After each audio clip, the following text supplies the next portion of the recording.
Sveiki visi gimę po avino ženklu. Pasižiūrėkime laikotarpį nuo gegužės 6 iki 12. Laikotarpio perspektyvos. Ko vengti. Ir patarimas jums. Panašu, kad šią savaitę avinams bus gana toksai sunkokas laikotarpis.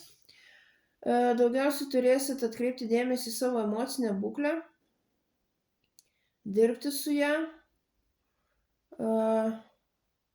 nepasiduoti jokiom baimėm, nepasiduoti depresijom, tokiam melancholijai, liūdesiui, nenoriu kažką daryti.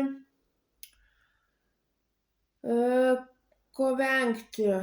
Irgi labai panašu kaip ir pirmoji kortai. Venkite tokios pasidavimo visiškai rutinai, tokiam neįpulkite tą tokią kasdieninę rutiną, kad nebūtų jūsų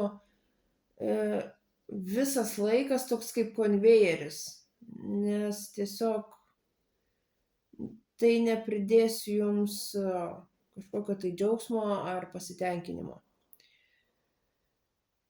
Ir patarimas jums.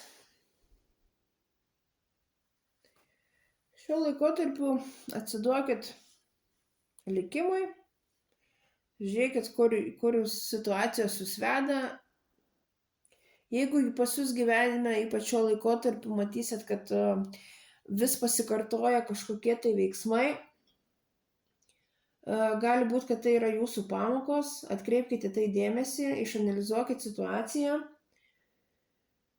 ir tiesiog pasiduokit likimo vedimui.